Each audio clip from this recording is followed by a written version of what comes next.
좋아요. 네.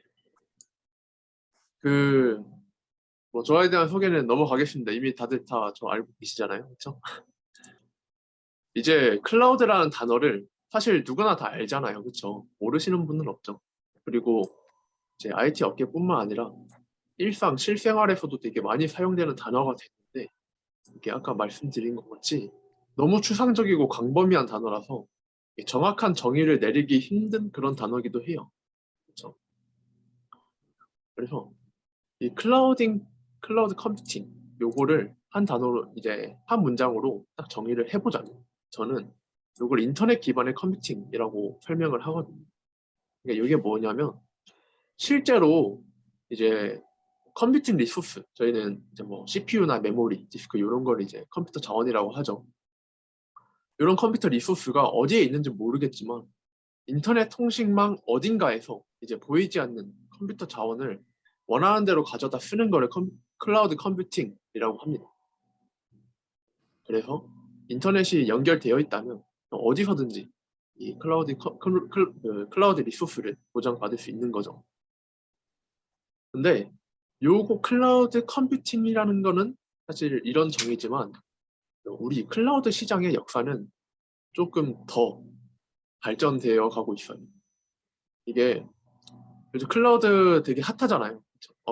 업계에서도 대세로 자리 잡았고 많은 분들이 요 클라우드를 접하고 있는데 이 클라우드는 어느 순간 딱 나타난 게 아니에요. 사실 어느 시점에 우리 클라우드 쓰자 하고 딱 나타난 게 아니라 이게 또 변천사가 있습니다. 맨 처음에 물리적 하드웨어를 다들 썼었어요. 이 코로케이션이라는 게 뭐냐면 이 물리적인 서버를 대여해가지고 인대해서 쓰는 걸 코로케이션이라고 하고 이제 제가 개발을 본격적으로 시작한 지가 한 7, 8년 정도 됐는데 그때만 해도 네, 뭐 어떻게 하다 보니까 약간 라떼가 되는데 그때만 하더라도 이 클라우드 서비스가 대중화되지 않았습니다. 그러니까 오히려 이런 물리적인 하드웨어를 설정해서 쓰는 그런 사례가 더 많았죠. 그래서 네, 뭐한 10년 전만 해도 그렇죠. 그래서 이거를 한번 상상을 해봐요, 여러분. 내가 뭔가 웹사이트를 하나 개발을 하고 서비스하고 싶은데 그걸 하기 위해서는 우선 물리적인 하드웨어 자체를 구해야 돼. 서버를 임대를 하든 아니면 안 쓰는 컴퓨터를 이제 서버로 설정해서 사용을 하든 일단 먼저 하드웨어를 구해야 되고요. 그 다음엔 설정을 해줘야 됩니다. 뭐 전원도 연결해야 되고 네트워크도 설정해야 되고 OS도 설치해야 되고 뭐 OS 위에 여러 소프트웨어들을 다 설치해야 되고 그리고 뭐 서비스 운영할 거면 그 운영되는 서비스에 대한 설정도 해줘야 되고 상상 한번 해보시면은 되게 빡세죠. 근데 이게 끝이 아니에요. 이게 만약에 운영을 하던 도중에 뭔가 문제가 발생한다. 그러면 이거 다 일일이 찾아가지고 유지보수를 해야 되고 만약에 문제가 발생하지 않아도 발생할 수 있으니까 꾸준히 모니터링을 계속 해줘야 돼. 근데 모니터링 하다가 막 트래픽이 증가해. 그럼 어떻게 해야 되냐? 앞서 했던 작업들 있잖아요. 이거를 처음부터 다시 또 해줘야 돼. 수동으로. 이거 너무 귀찮죠. 생각만 해도 말도 안 되는데. 자, 이런 문제들을 해결하기 위해 나온 게 가상화라는 개념. 가상화라는 단어가 이것도 너무 추상적이에요. 가상화. 이거 사실 저는 이제 가상화라는 단어는 마케팅 용어라고 봐요. 마케팅 용어라고 보고 이거를 좀 알기 쉽게 설명을 하면 한마디로 딱 정의를 하면 물리적인 하드웨어를 이제 논리적이라는 거는 좀 소프트웨어적으로 처리한다는 걸 의미하거든요. 그래서 내가 이 물리적인 장비에 직접적으로 이제 설정하고 뭔가 그래왔던 작업들을 소프트웨어로 좀 더 편하게 진행할 수 있게 되는 거죠. 거기에 이어서 이제 가상화하면은 격리라는 단어가 나오게 되는데 요거는 조금 뒤에 설명을 하도록 하겠습니다. 그래서 이런 가상화라는 기술에다가 인터넷 환경이 더해지면서 저희가 아는 클라우드가 시작되게 된 거죠. 그래서 이런 클라우드가 시작되면서 이 가상화 기술을 근간으로 되게 여러 클라우드 서비스 제공업체들이 생겨났어요. 예, 가장 대표적으로 이제 AWS, GCP, 그리고 뭐 구글의 GCP, 그리고 마이크로소프트 애저가 있고요. 이제 국내에서는 뭐 KT 클라우드, 네이버 클라우드, NHN 클라우드가 있죠. 이제 클라우드 서비스 제공 업체들은 이, 이 가상화 기술을 바탕으로 사용자들이 더 쉽고 더 간단하고 더 이제 어떻게 하면 편리하게 리소스를 사용할 수 있을까라는 그런 그런 걸 제공해요. 그러다 보니까 그러면 내가 정말로 이제 필요한 부분, 이제 내 소프트웨어 단계에서 내가 필요한 부분만 딱 사용할 수 없나라는 수준까지 오게 돼요. 그게 이제 바로 서버리스입니다. 그러니까 서버리스라는 단어를 뜯어보면요, 말 그대로 서버리스예요. 서버가 없다는 뜻이죠. 이 서버가 없다는 게 정말 서버가 없는 게 아니라 실제로 뒤에서는 서버가 돌아가고 있어요. 하지만 서버가 몇 대가 뒤에서 돌아가고 뭐 설정이 어떻게 되고 이런 것들을 사용자가 전혀 관여할 필요가 없는 거예요. 그러니까 사용자한테 서버가 노출되지 않기 때문에 이제 사용자 입장에서 서버리스가 되는 거죠. 그래서 이런 하드웨어나 인프라적인 측면을 전혀 고려하지 않고도 내가 하고 싶은 서비스를 띄우고 운영할 수 있다. 그렇기 때문에 저희는 이거를 완전 자동화라고 합니다. 이런 식으로 이제 클라우드 기술이 발전을 해 나가고 있어요. 그래서 제가 가상화라는 단어를 설명을 드렸는데 이 가상화라는 거는 조금 클라우드를 처음 접하시는 분들은 어려울 수 있는 영역이, 하지만 이게 이 개념을 알고 넘어가는 것과 아니고 그냥 바로 AWS 들어가서 이제 그냥 대충 쓰는 거랑 분명한 차이가 있기 때문에 진짜 아주 기본적인 그런 개념만 설명을 드리고 넘어가겠습니다. 가상화가 뭐라고 했죠, 아까? 여러분. 물리적인 하드웨어를 이제 논리적으로, 소프트웨어적으로 구분하는 걸 가상화라고 하는데, 이 가상화가 나오게 된 이유는 이제 논리적으로 하드웨어를 격리하기 위해서. 그래서 이 오늘날에 크게 두 가지 가상화 유형이 존재를 해요. 첫 번째는 이제 버추얼 머신, 가상 머신이고, 두 번째는 컨테이너입니다. 이 두 개 단어는 다들 들어보셨죠? 그렇죠. 요즘 개발하려면 이 두 개의 단어는 다들 들어보셨을 것 같은데, 이 두 개의 차이점을 아주 간단하게 설명을 드리면요. 이 버추얼 머신 같은 경우에는 하이퍼바이저라는 레이어를 이용해서 이 하드웨어 리소스, 그러니까 물리적인 하드웨어 리소스를 전체를 가상화하는 방법이에요. 가상화해서 이 하이퍼바이저 위에서 버추얼 머신이 돌아가게 되는 그러한 방식이고요. 그리고 컨테이너는 이 OS, 그러니까 운영체제, OS 수준에서 프로세스를 컨테이너 형태로 이렇게 각각 격리하게 되는 그런 방법. 그래서 이 컨테이너 앱들을 관리하고 이제 오케스트레이션 뭐 해야 되는데, 이 관리하기 위한 컨테이너 엔진이 존재하게 되고, 이게 저희가 뭐 흔히 알고 있는 도커입니다. 뭐 컨테이너 엔진 중에 하나가 도커인 거죠. 그래서 사실 가상화에 대해서 또 나중에 기회가 되면 한번 발표를 할게요. 근데 오늘은 딱 여기까지만 이야기를 하도록 하겠습니다. 그래서 혹시라도 내가 오늘 이 발표를 듣고 가상화라는 기술에 대해, 아니 이 영역, 클라우드의 원천적인 영역에 대해서 호기심이 생기고 열정이 끓는다. 그러면 저에게 개인적으로 연락을 주시면 네, 환대해드리겠습니다. 그래서 오늘은 이제 좀 본격적으로 AWS에 대해 소개를 드리려고 하는데, 이제 요거를 들어가기 전에 프라이빗 클라우드와 퍼블릭 클라우드의 개념을 아셔야 돼요. 회사에서, 기업에서 자체적으로 데이터 센터를 가지고 이거를 클라우드화해서 사용하는 거를 프라이빗 클라우드라고 하고요. 이 외에 이제 저희가 흔히 아는 그런 클라우드 제공 업체에서 일반 사용자들 그리고 기업들을 대상으로 퍼블릭하게 클라우드 서비스를 운영하는 거를 퍼블릭 클라우드라고 합니다. 저희가 아까 말씀드렸던 AWS나 GCP, Azure, KT 클라우드, 뭐 네이버 클라우드, NHN 클라우드 같은 경우에는 다 퍼블릭 클라우드죠.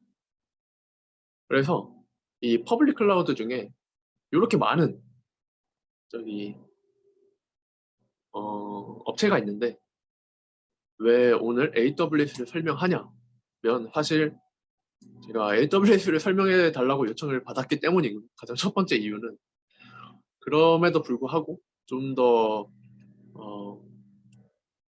오피셜하게 프로답게 설명을 해야 하니까 굳이 이유를 들자면 이제 얼마 전에 그 매직 가트너에서 이렇게 매직 쿼드런트 저희 가트너에서 매직 쿼드런트라는 이제 보고서를 발행을 합니다. 여기 이제 각 특정 분야별로 그 시장 동향을 조사하고 분석해서 내는 보고서거든요.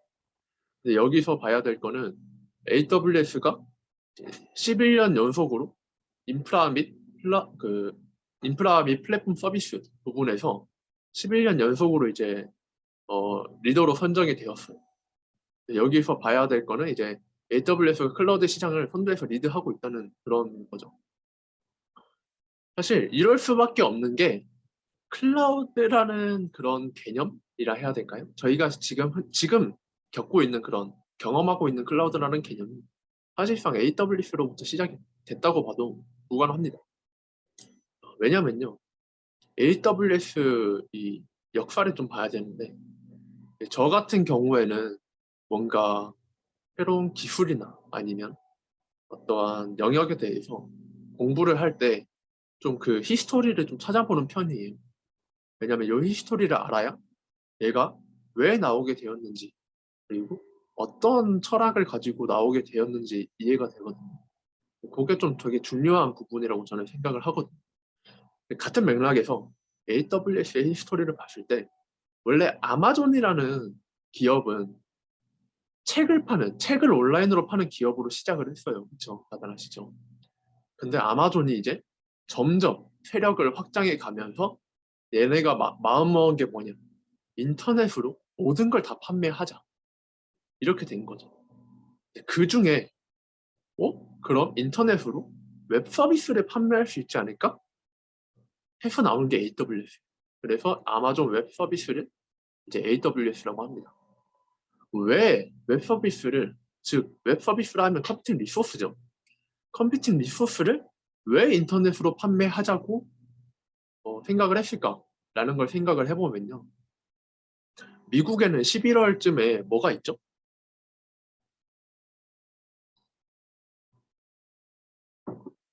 미국에 블랙 프라이데이라는 게 있죠. 그쵸, 그쵸. 불프가 있습니다. 자, 블랙 프라이데이 때 얘네가 온라인으로 다 판매를 하기 시작하니까 당연히 트래픽이 몰리겠죠.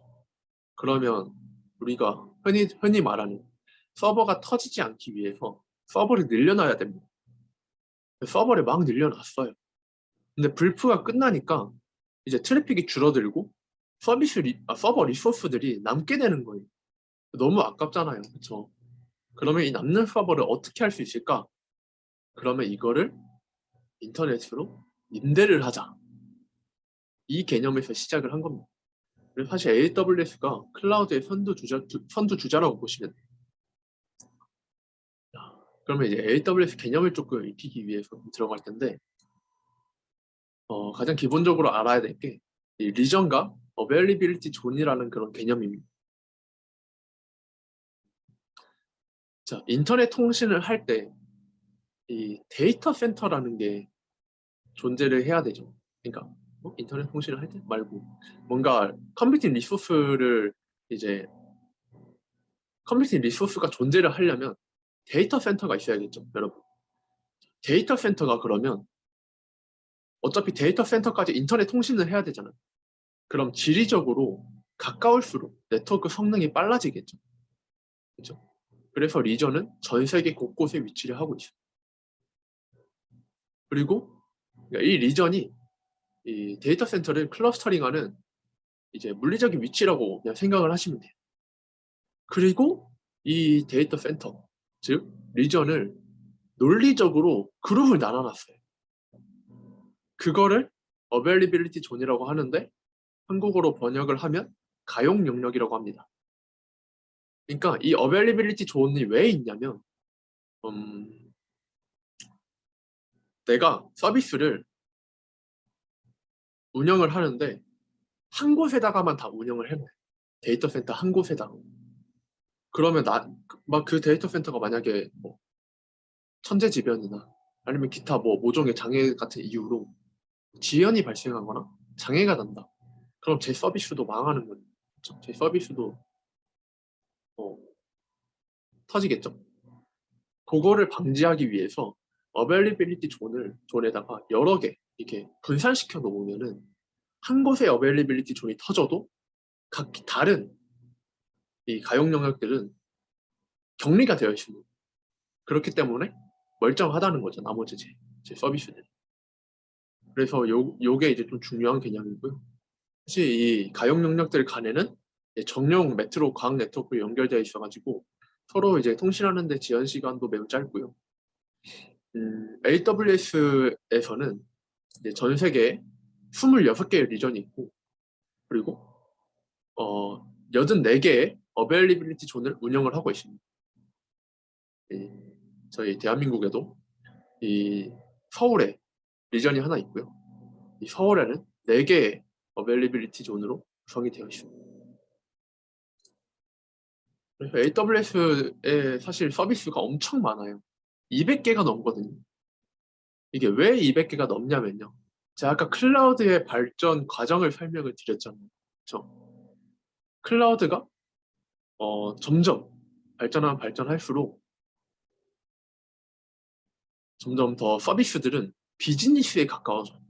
그러니까 사용자가 점점 더 인프라 설정이나 기타 내가 하기 싫은 내가 굳이 하지 않아도 되는 그런 설정들은 할 필요가 없게 만들어 버리고 그 비즈니스에 최적화되도록 내가 뭐 쉽게 이것저것 조금만 이렇게 처리하면은 내가 원하는 그런 서비스들을 이제 구성할 수 있도록 만들어줘야 되는데 이러다 보니까 비즈니스, 비즈니스에 점차 가까워지다 보니까 서비스도 많아지게 되는 거예요. 그래서 지금 AWS는 200개가 넘는 서비스들이 존재하고요.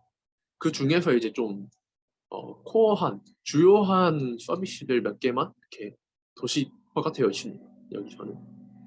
그래서 뭐 간단하게 지금 보이는 대로 설명을 드리자면 기본적으로 이제 컴퓨팅 리소스들을 사용할 수 있는 컴퓨팅 서비스가 있고 데이터들이 저장이 되는 스토리지 서비스가 있고 그리고 뭐 데이터베이스 관련된 서비스들도 있죠. 데이터베이스 관련된 서비스가 진짜 많아요. 엄청 많은데 이런 것들이 있고요. 그리고 이제 클라우드 네트워크 관련된 네트워킹을 설정할 수 있는 서비스들이 있고요. 뭐 AWS 보안이나 로깅이나 뭐 이런 모니터링을 할 수 있는 서비스들도 있고요. 그리고 뭐 코드 베이스로 인프라를 IAC라고 요즘 많이 하죠. 인프라이저 코드라고 인프라조차도 코드로 관리하고 자동화할 수 있도록 그렇게 지원해주는 서비스들도 있고요. 뭐 이런 키네시스와 같은 그 분석 도구들도 제공합니다. 그러니까 뭐 빅데이터나 아니면은 데이터 파이프라인을 구성하고 나서 이제 거기 있는 데이터들을 손쉽게 분석하고 처리할 수 있는 그런 서비스들도 제공을 하고 그리고 뭐 이 위에 어플리케이션 단계의 그런 서비스들도 되게 많고요. 뭐 모바일 서비스들, 미디어 서비스들, 뭐 머신러닝 서비스, 뭐 IoT 서비스 등등 200개가 넘는 서비스들이 AWS 존재합니다. 그래서 제가 이걸 굳이 말씀드린 이유는요. 이거 서비스를 전부 다 알 필요가 전혀 없어요. 물론 저도 거의 한 반의 반도 사용 안 해본 것 같고 뭐라 해야 되지? 이 대신에 이 AWS가 이렇게 서비스 단위로 구성이 되어 있다. 그리고 운영이 된다. 그 정도 인지하고 계시면 될 것 같습니다. 그래서 AWS를 사용하는 뭐 5가지 방법이라고 나와 있는데 사실 저희는 다 필요 없어요. 다 필요 없고 웹 콘솔 요거 하나만 그냥 처음에 웹 콘솔로 시작을 하시면 됩니다. 하지만 다른 방법도 있다. 이런 게 있다라고 말씀을 드리면 저희는 개발자잖아요. 개발자는 사실 커맨드 라인에 좀 익숙하죠. 그래서 이제 명령줄 커맨드 라인에서 AWS 서비스를 제어하고 스크립트를 통해서 서비스를 관리하고 뭐 자동화할 수 있고 그리고 저희가 익숙한 IDE를 사용해서 뭐 AWS 기반의 어플리케이션을 뭐 작성하고 그리고 뭐 배포하고 이런 작업들이 가능합니다. 그리고 SDK를 REST API 기반의 SDK를 제공하기 때문에 뭔가 좀 편리하게 자동화할 때 편리하게 코딩을 할 수 있도록 해주고요. 그리고 이 IAC 아까 말씀을 살짝 드렸는데 요 익숙한 IAC 그 프로그래밍 언어를 사용해서 클라우드 인프라 자체를 이제 코드로 정의하고 관리할 수 있는 그런 이제 도구들 그리고 그런 접근 방법들이 있는데 저희가 가진 오늘 볼 거는 웹 콘솔이에요. AWS 처음 시작할 때는 콘솔 들어가서 이것저것 이제 구경하는 게 가장 좋습니다. 그래서 이제 조금 더 가장 대표적인 클라우드 서비스의 가장 대표적인 요 가상머신, 컴퓨팅 서비스와 스토리지에 대해서 설명을 하고 이제 약간의 AWS 사용하는 거를 보여드린 다음에 오늘 발표를 마치려고 합니다. 이제 제가 크게 3개 알려드릴 거예요. VPC랑 컴퓨팅 서비스, 스토리지 서비스 3개 알려드릴 건데 이게 처음 들으면 아 제가 뭔 소리 하는 거야 라고 이야기하면 안 되죠. 생각할 수 있어요. 그렇죠? 생각할 수 있는데 네 그냥 그런갑다 하고 넘어가시면 됩니다. 왜냐면 이게 한 번 들어놓으면은 다음에 또 사용할 때 아 대충 들었었던 단어다. 이 정도만 돼도 오늘 발표는 좀 성공적으로 진행됐다고 저는 생각할 것 같아요. VPC가 뭐냐면요. 클라우드 컴퓨팅이 뭐라 했죠? 인터넷 기반의 컴퓨팅이라 했잖아요. 그만큼 클라우드 아키텍처에서 네트워크가 중요하다는 뜻이기도 해요. 근데 이제 물리적인 네트워크 구성은 AWS가 알아서 해주잖아요. 그러면 이걸 사용하는 사용자들은 클라우드 환경의 네트워크를 구성을 해야 돼요. 왜? 이제 관리를 하기 위해서 또 그리고 보안을 위해서. 근데 이제 클라우드 환경에서 네트워크 구성하기가 아무것도 모르는데 갑자기 하라고 하면 어렵잖아요. 근데 하지만 알아야 됩니다. 왜냐면 기본이에요. 기본. 가장 기본인데 이 네트워크에서 가장 중요한 개념이 VPC라는 개념입니다. Virtual Private Cloud의 약자인데 그러니까 AWS 계정 전용 이제 가상 네트워크라고 보시면 됩니다. 그래서 AWS에서 이 VPC는 리전의 종속 쪽이고요. 리전 설명드렸죠. 그리고 이제 하나의 리전에 뭐 여러 개의 VPC를 만들 수 있습니다. 그리고 예를 들어서 이제 GCP에서는 저기 VPC가 리전을 동시에 여러 개 수용할 수 있거든요.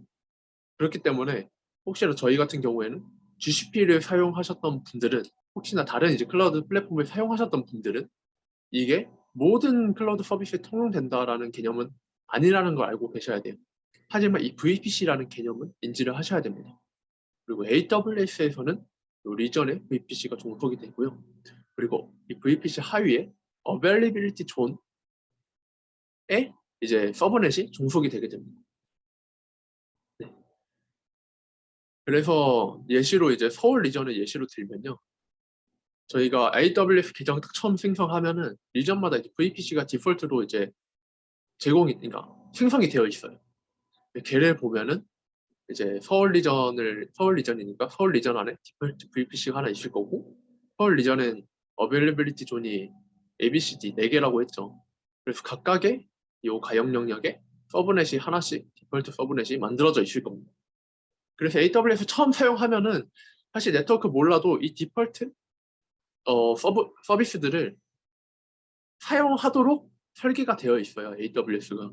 하지만 저희가 그냥 단순히 뭐 클론 코딩이나 아니면은 이렇게 따라하기에서 끝낼 게 아니라 실제로 서비스를 런칭을 하고 운영을 하고 프로덕션에 배포를 하기 위해서는 이 보안과 관리적인 측면에서 이 개념을 좀 알아두셔야 합니다.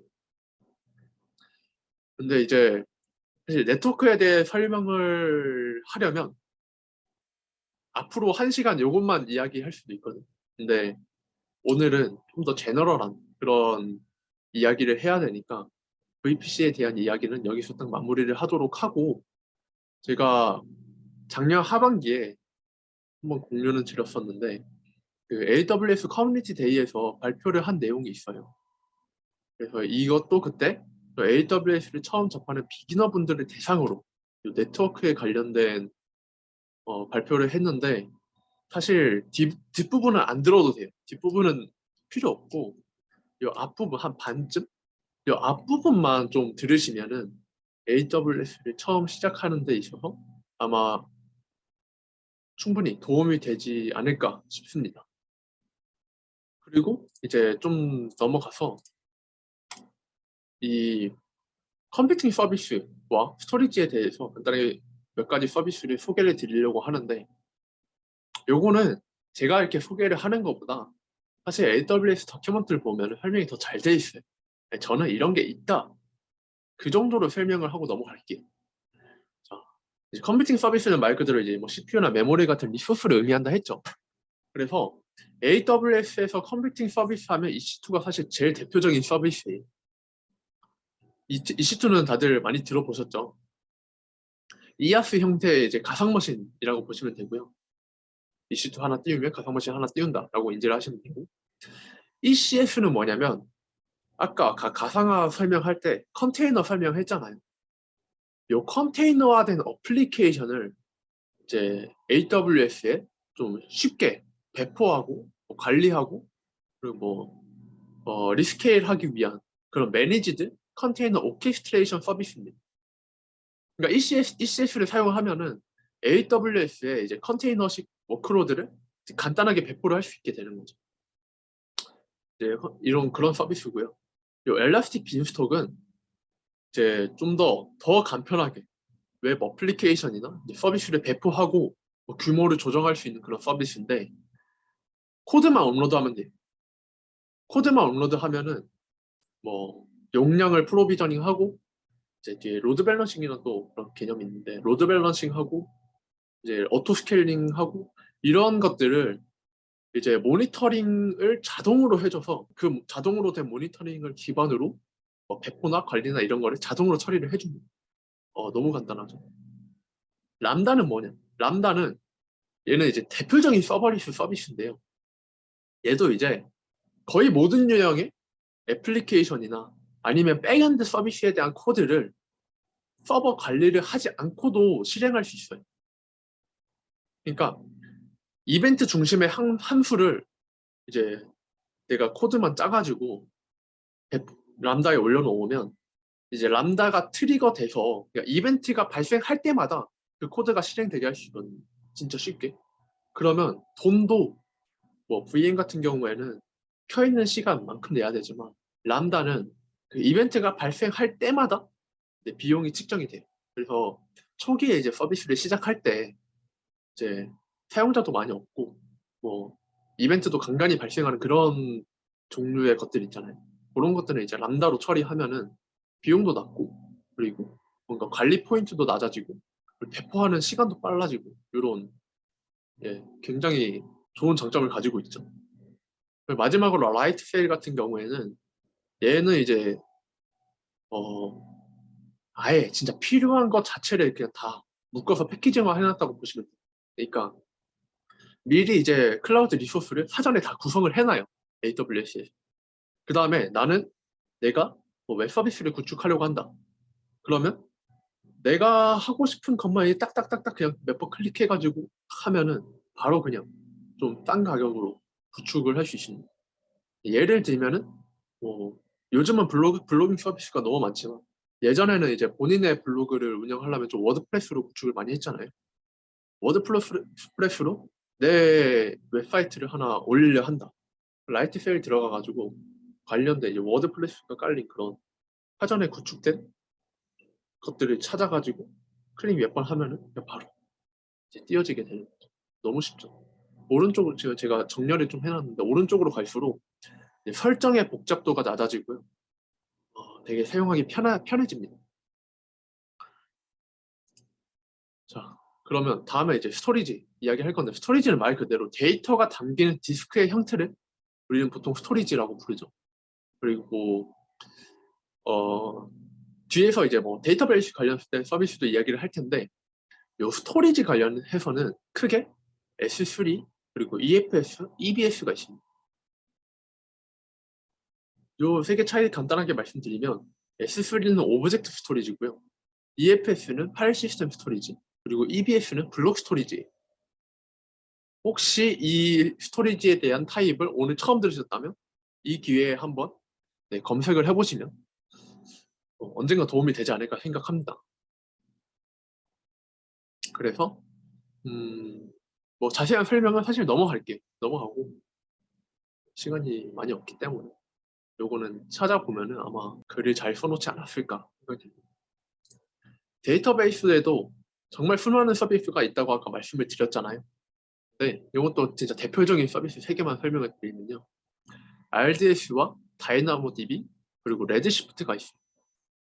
RDS 같은 경우에는 말 그대로 릴레이션 관계형 데이터베이스를 간편하게 설정하고 운영할 수 있는 그런 서비스고요. DB 설정하는 게 실제로 굉장히 빡세요. 뭔가 그래서 실제로 DBA라는 직무도 있고요. DB를 관리하고 뭐 운영하고 하는 게 쉽지 않습니다. 하지만 이거를 AWS에서 다 자동으로 해준다가 이제 RDS의 장점이에요. 그래서 뭐 하드웨어 프로비저닝이나 패치를 하거나 백업을 하거나 이런 그런 소모적인 일들 그런 작업들을 자동화시켜서 사용자는 이제 애플리케이션에 집중을 할 수 있도록 그렇게 지원을 하고요. 다이나모DB 같은 경우에는 얘가 이제 RDB였다면 얘는 NoSQL 데이터베이스 일종입니다. 그래서 이 NoSQL에서 좀 많은 대규모의 고성능 애플리케이션을 실행할 수 있도록 설정이 되었고요.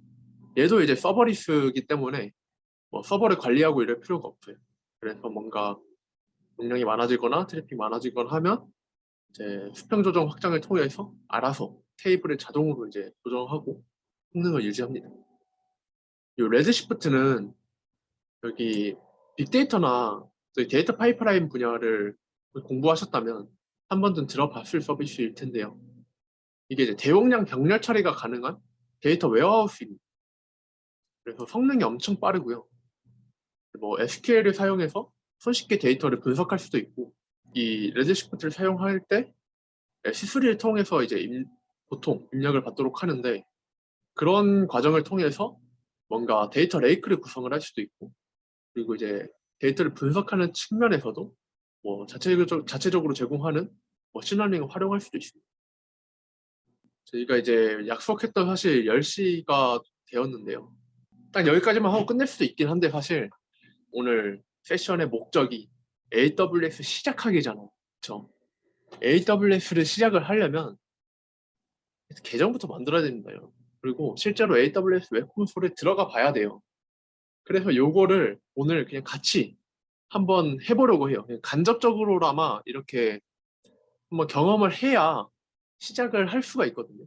그렇기 때문에 오늘 간단하게 이제 EC2와 RDS에 대한 실습을 진행할 건데 별건 아니고 그냥 EC2 하나 만들고 RDS 하나 만들어서 EC2에서 MySQL DB 접속하는 딱 그거 해볼 거예요.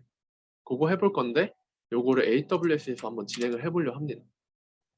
그래서 여러분 혹시 AWS 계정이 없다면 지금 만드십시오. 회원가입 하시고요. aws.amazon.com 딱 들어가시면요. 콘솔에 로그인이 있어요. 콘솔에 로그인. 요 콘솔에 들어가셔야 됩니다. 저 같은 경우에는 기존에 이제 세션이 연결이 되어 있어가지고 요게 자동으로 로그인 됐는데 계정 없으신 분들은 회원가입 하시면 되고 회원가입하면 AWS 장점이 1년 동안 프리티어를 사용할 수 있어요. 그러니까 몇 가지 서비스들에 대해서 이제 조그만한 그러니까 작은 리소스들을 무료로 사용할 수 있게 해주거든요. 그런 것들을 좀 사용을 해보시면 확실히 좋습니다. 저는 AWS 시작할 때 가장 힘든 게 뭐냐? 요 웹 콘솔 들어가는 거. 이게 진짜 시작이 반입니다. 이렇게 들어가서 이것저것 보세요. 여기 서비스들 많잖아요. 그렇죠? 이 서비스들 하나하나 구경을 해보세요. 구경을 해보는 게 중요한데 저희 시간이 없기 때문에 오늘 그냥 바로 실습 진행할게요. 저희 아까 처음에 VPC 이야기했죠. VPC부터 그냥 만들고 시작을 할게요. 크리에이트 VPC에서 오늘 이제 랩을 합시다. 랩 VPC라고 두고 자 VPC가 데이터 센터라고 했잖아요. 이 데이터 센터에 IP 대역을 정해줘야 됩니다. 그러니까 이 VPC를 한마디로 좀 더 이해하기 쉽게 설명하면은 내 집에 공유기라고 생각하시면 되거든요. 그러니까 내 집에 공유기가 있고 그 공유기에 뭐 PC도 연결하고 노트북도 연결하고 뭐 TV도 연결하고 핸드폰 와이파이도 연결하고 하잖아요. 그렇죠? 그러면 다 사설 네트워크가 구성이 된단 말이에요. 그런 느낌이 이 VPC인데요. 자, 이 서브네팅에 대해서 다들 알고 계시나요?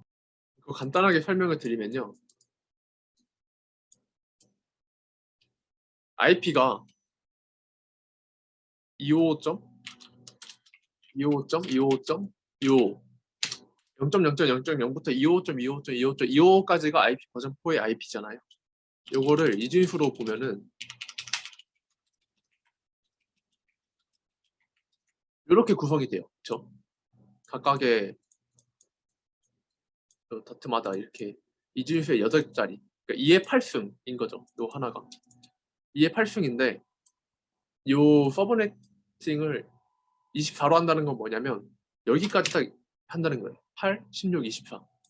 그럼 나머지 이 뒤에 D클래스를 저희는 이제 IP로 사용한다는 겁니다. 이거를 다른 말로 정의를 하면은 2의 8승계의 IP를 사용할 수 있다는 거고요.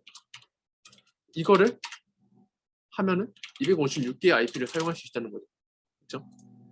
이렇게 이제 그냥 저희 오늘 큰 서비스 안 만들 거니까 이렇게 설정해주고 원래 태그도 설정을 해주면 좋지만 일단 넘어가겠습니다. 시간이 없기 때문에. 서브넷도 그냥 해당 VPC 밑에 랩 서브넷 A 하나 생성하고 저희 아까 서울 리전에 요 가용 용량 4개가 나오는데 A라는 가용 용량을 줄게요. 그리고 얘는 시점 0.0.0-26으로 서브네팅을 하겠습니다. 이거 근데 지금 뭔 소리 하는 거야 라고 할 수도 있는데 그냥 들으세요. 알겠죠? 이렇게 익숙해지는 게 중요합니다. 랩 VPC 어딨죠? 이거 하나 더 해서 하나 더 만들게요. 이번엔 가용 용량 B에다가 하나 더 만들겠습니다. 10.0.0 얘도 똑같이 26으로 하려는데 이렇게 하면 될까요? 안 될까요? 여러분? 안 되죠. 왜냐? 서브넷 A의 IP 대역과 서브넷 B의 IP 대역이 지금 충돌나잖아요. 그래서 이 26이라는 거는 여기 보면은 여기서 끊는 거죠. 여기. 이거 언제 이렇게 해놨지? 그쵸. 26은 여기서 딱 끊는 건데 여기서 끊는다는 거는 2의 6승계의 IP를 쓴다는 거죠. 그쵸? 그래서 2의 6승계의 IP를 쓰면 64개죠. A의 64개가 할당됐으니까 그러면 B부터는 이 64부터 시작을 해야겠죠. 이렇습니다. 뭐 그래요. 구조가 이렇고 서브넷 2개를 만들어 줬고요. 그 다음에 이제 뭐 바로 EC2를 실행을 만들어 봅시다.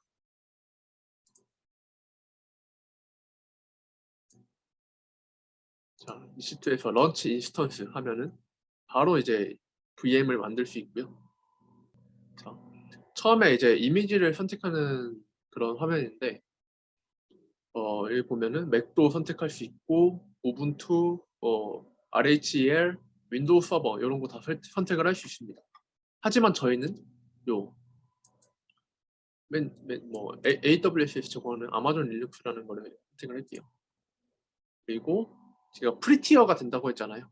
무료로 된다 했는데 이 T2 마이크로 1코어 1기가짜리가 프리티어로 제공이 됩니다.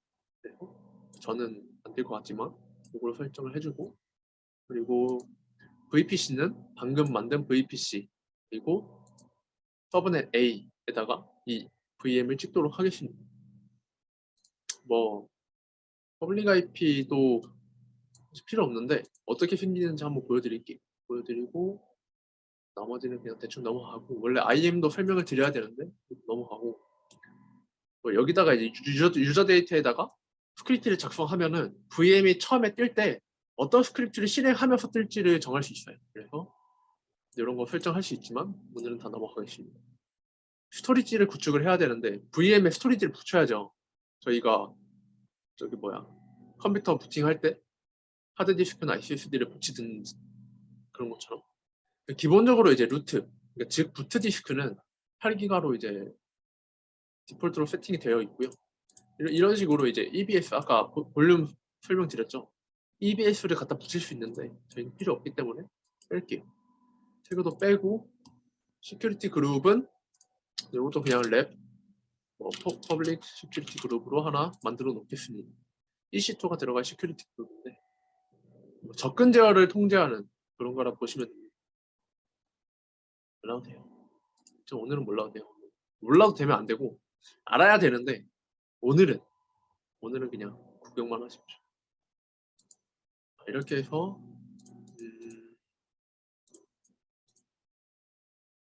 EC2를 딱 생성을 하면요. 자, 지금 보면은 펜딩 상태로 VM 하나가 뜨고 있는 거를 볼 수 있습니다. 아까 제가 퍼블릭 IP를 할당을 이네이블 시켜줬잖아요. 그래서 외부에서 접속할 수 있는 이 IP가 할당이 됐어요. 지금 시간 얼마 안 지났는데 EC2가 떴어요. 그래서 EC2는 이제 접속할 수 있는 방법이 여러 가지가 있는데 외부 접속을 허용한 다음에 이제 저희 뭐 푸티나 이런 걸로 SSH 붙을 수도 있고 여기서 바로 붙을 수도 있습니다. 하기 전에 그 RDS부터 만들고 갈게요. 자, RDS가 만들어지는데 시간이 조금 걸리거든요. 그래서 넘어가고 RDS만 빠르게 만들면 바로 이제 크리에이트 데이터베이스에서 저희 MySQL 사용하도록 하고요. 버전은 1점대 약간 버그가 있으니까 5점대 사용할게요. 그리고 프로덕션, 데브TV, 프리티어 선택을 할 수 있는데 저희는 오늘 공짜로 쓸 거니까 티어 설정하고 각각의 저기 뭐야 환경에 따라서 지원하는 게 좀 달라져요. 그렇기 때문에 이거는 실제 상황에 맞게 설정을 하시면 됩니다. 데이터베이스 그냥 랩DB 하나 해주고 루트 유저네임을 어드민, 마스터 패스워드는 뭐랄까요?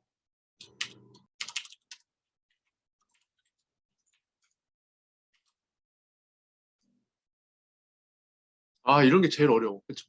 뭔지 알죠?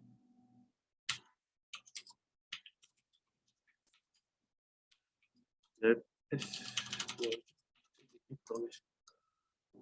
자, 여기서 원래 DB의 이제 규모를 설정할 수 있는데 저희는 이제 프리티어로 했기 때문에 1코어 1기가로 설정이 되었고요. 그리고 기본적으로 이제 20기가 가장 기본적인 20기가를 설정해주고 오토 스케일링은 끄도록 하고, 그리고 이제 VPC는 제가 아까 만든 랩 VPC로 설정을 해줄 거고요. 그리고 서브넷 그룹은 지금 바로 만들도록 하고 퍼블릭 어셋을 꺼줄게요. DB는 기본적으로 외부에서 진짜 엔간하면 접속을 하도록 하면 안 돼요. 보안적으로. DB는 무조건 폐쇄망에 있어야 됩니다. 그리고 시큐리티 그룹을 제가 아직 안 만들었으니까 이거 그냥 놔두고 그러니까 DB 시큐리티 그룹 하나 만들고 availability 존을 아까 처음에 EC2는 2A에 떴잖아요. 얘는 2B에 띄울게요. 그리고 포트는 3306 해주고 에디셔널 뭐 파라미터 그룹 설정하는 게 있는데 요거 같은 경우에는 이제 DB 설정하는 값들을 이제 관리하는 그런 것들이라고 보시면 됩니다. 그래서 DB가 뜨고 있고요. DB가 뜨는 동안 저희는 아까 마저 인터넷 연결을 하기 위해서 게이트웨이를 설정을 하러 갑시다.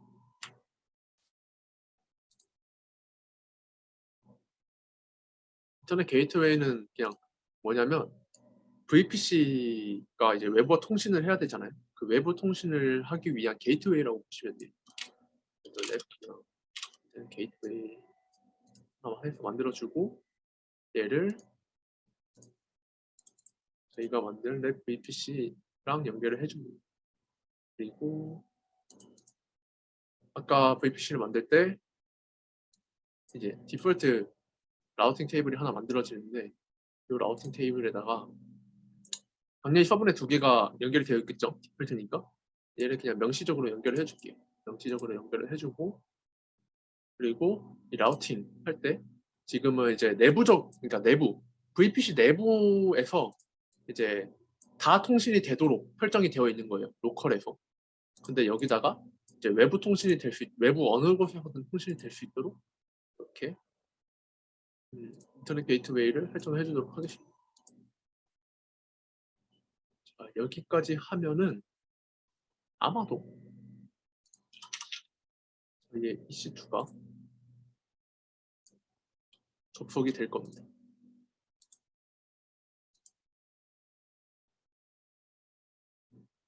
그렇죠? 접속됐죠? 똑같아요. 후에 서버 보고 아까 저희 디스크 연결했잖아요. 디스크를 보더라도 저희 부트 디스크 하나 연결한 거 보이시죠? 그리고 실제로 이제 마운트되어 있는 거를 보더라도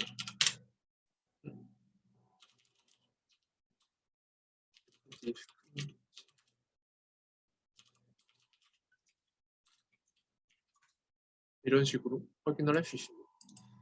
네, 그리고요, RDS가 만들어졌는지 볼까요?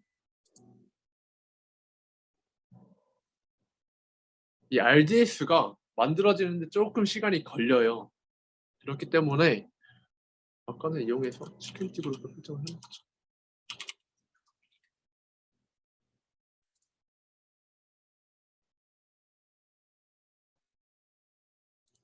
랩DB 시큐리티 그룹 아까 전에 하나 만들어 놨죠. 얘가 지금 보면은 인바운드를 하나 주고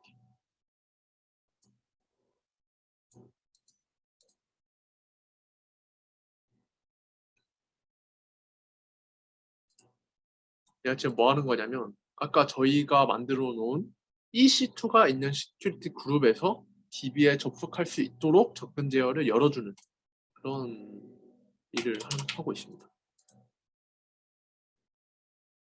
그냥 열어주고 DB만 올라오면 되는데 이제 거의 올라왔네. 오케이. 이제 한 1분 정도만 기다리면 될 것 같은데 됐다. 자, 만들어졌죠. 자, 만들어졌는데 시간이 조금 많이 오버됐네. 이제 처음에 만들어지자마자 그래서 뷰 크레덴셜 디테일스를 볼 수 있어요. 딱 보면은 아까 제가 설정한 유저네임과 패스워드가 나옵니다. 어드민 랩 패스워드 1이고 잠깐만 이거 써놓을게요. 그리고 들어가 보면 엔드포인트가 나와요. 이 엔드포인트라는 건 결국 말 그대로 엔드포인트죠. 그렇죠? 그래서 EC2에 다시 접속을 해보면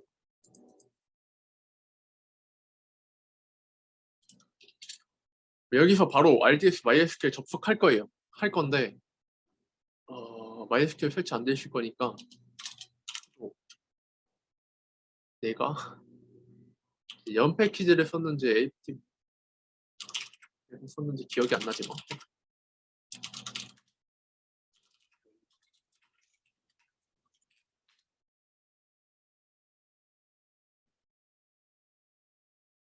MySQL 오 마이 갓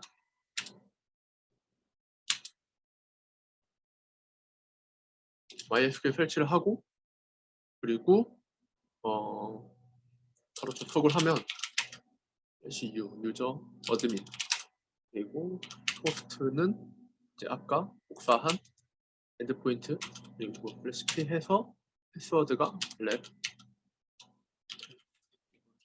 1 기표했죠. 딱 하면 바로 MySQL 접속하는 거 볼 수 있잖아요. 네. 이걸로 오늘 실습은 마무리하겠습니다. 대충 이제 AWS 오늘 쓰는 거를 정신없지만 좀 그래도 간접적으로나마 체험을 시켜드렸는데 이런 제가 지금 한 것처럼 이거를 오늘 해보세요. 바로 오늘 바로 해보시면은 아 진짜 이게 오늘 딱 이렇게 발표 듣고 끝내면 끝나요 진짜. 그 AWS를 시작할 수 있는 기회가 또 날아갑니다. 그렇기 때문에 근데 오늘 이거 하잖아 계정 만들고 시작을 하잖아요. 그러면 앞으로 계속 또 관심을 갖게 되고 사용을 하게 돼요.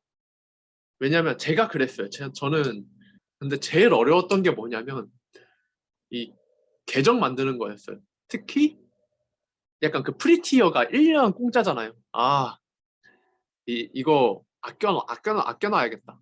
아껴놓고 다음에 써야지. 아, 다음에 써야지. 다음에 써야지. 이게 제가 생각하기에는 물론 진짜 영리한 계획일 수 있는데 저는 별로 안 좋은 것 같아요.